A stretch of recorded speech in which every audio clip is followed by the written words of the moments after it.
Hello बच्चों, अब हम करेंगे question number 12। On selling a calculator for rupees 1325 a man gain 6%। For how much should he sell it to gain 12%। कह रहा है सेलिंग प्राइस आपको कैलकुलेटर की गिवन है, आपको कितना क्या हुआ है, गेन हुआ है। तो सबसे पहले आप क्या करेंगे, निकालेंगे। सेलिंग प्राइस गिवन है, गेन आपको गिवन है, तो सबसे पहले इसकी कॉस्ट प्राइस आप निकालेंगे। तो यहाँ पे लिखेंगे क्या आपको गिवन है, selling price of calculator. Selling price of calculator कितनी गिवन है, 1325 रुपीज़ आपको गिवन है। इस पे आपको क्या हुआ, जब आपने सेल किया है तो इसको गेन हुआ है 6% का गेन हुआ है। कितना गेन हुआ है, 6% का गेन हुआ है। तो आपको इसकी कॉस्ट प्राइस बतानी है। सेलिंग प्राइस गिवन है, गेन गिवन है, आपको कॉस्ट प्राइस, आप कॉस्ट प्राइस का फॉर्मूला लगा सकते हैं।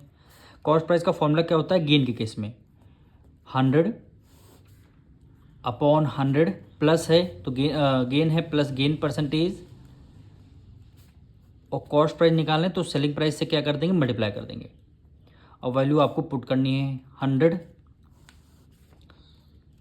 100 प्लस गेन परसेंट कितना है, 6% आपका गेन हुआ है, मल्टीप्लाई सेलिंग प्राइस कितना है 1325 रुपीज़। अब इसको आपको सॉल्व करना है। 100 रहेगा न्यूमरेटर में, 100 में 6 ऐड कर देंगे, 106 हो जाएगा, मल्टीप्लाई 1325। इसको हम क्या करेंगे, डायरेक्ट इसको हम मल्टीप्लाई करके डिवाइड करेंगे, यानी 1325 00 से मल्टीप्लाई कराएंगे, 100 से 00 आ जाएगा, और डिनोमिनेटर में क्या आ जाएगा 106 आ जाएगा। डिनोमिनेटर में 106 आ जाएगा। अब इसको हम डिवाइड करते हैं, यानी 106 को 1325 से 1 टाइम्स करेंगे तो 106 हो जाएगा। 12 में से 6 गया, 6 आ जाएगा, 1 कैरी गया, यहाँ पे क्या बचा, 2 बचेगा। फिर हमने क्या किया, 5 को यहाँ पे राइट डाउन कर लिया। फिर 106 की मल्टीप्लाई 2 टाइम्स करेंगे, यानी 6 2 जा 12 और 2 1 जा 2 हो जाएगा। 5 में से 2 गया, 3 हो जाएगा, 6 में से 1 गया, 5 हो जाएगा, और ये आपका 0 आ जाएगा।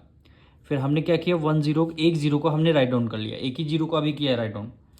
देखना 5 टाइम्स में 6 5 जा 30 और 5 1 जा 5, कितने टाइम्स में जा रहा है, 5 टाइम्स में, यानी 5 टाइम्स में 530 जीरो आ रहा है, रिमाइंडर हमारा 0 है। क्या वैल्यू बची, अब यहाँ पे देखिए 1 0 बचेगा, और डिवाइड ब्रेक हुआ, 1 0 बचा, तो 1 0 यहाँ पे हमारा आंसर आ जाएगा। यानी इसकी वैल्यू क्या आ गई, 1250 रुपीज़। 1250 रुपीज़ इसकी क्या आ जाएगी, कॉस्ट प्राइस आ गई। जब इसकी कैलकुलेटर की हमारी कॉस्ट प्राइस आ गई, कॉस्ट प्राइस जब ये सेल कर रहे हैं, कह रहा है how much should he sell, कितने रुपीज़ में इसको सेल करना है, तो आपको गेन हो 12% का। यानी इस कॉस्ट प्राइस में कितने रुपीज़ का सेल करें जो आपको गेन होगा 12% का। यानी कॉस्ट प्राइस तो आपको पता लग गई, और गेन कितना है क्वेश्चन में गिवन है, गेन कितना है 12% का गेन है। तो यहाँ पे क्या हो जाएगा, 12% का गेन होगा। तो हम क्या करेंगे, कॉस्ट प्राइस पता लग गई, गेन भी पता लग गया, अब आपको निकालना क्या है, सेलिंग प्राइस इसकी निकालनी है। तो यहाँ पे सेलिंग प्राइस का फॉर्मूला लगाएंगे। फॉर्मूला क्या होता है, गेन के केस में 100 प्लस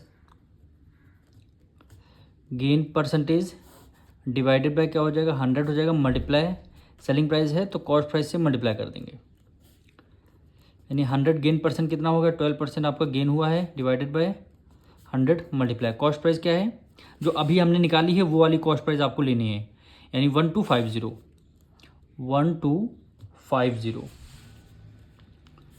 100 में 12 ऐड कर देंगे, 112 डिवाइडेड बाय 100 मल्टीप्लाई 1250। 1 0 से 1 0 आपका कैंसिल हो जाएगा। 2 से करते हैं, 2 5 जा 10, 1 कैरी गया, 2 6 जा 12, 2 5 जा 10, 5 से डिविजन करते हैं, 5 1 जा 5, 5 2 जा 10, 2 कैरी गया, 5 5 जा हो गया 25। अब इसका 56 की मल्टीप्लाई हम डायरेक्ट 25 से करेंगे तो 1400 रुपीज़ आएगा आपका। 56 में 25 से करेंगे तो इसकी सेलिंग प्राइस क्या हो जाएगी, सेलिंग प्राइस 1400 होगी, क्योंकि क्वेश्चन में पूछा गया था how much should he sell, कितने रुपीज़ में सेल किया जाए तो इसको गेन हो गया 12%, यानी इसकी सेलिंग प्राइस 1400 रुपीज़ आ जाएगी। यही क्या हो जाएगा आपका आंसर है।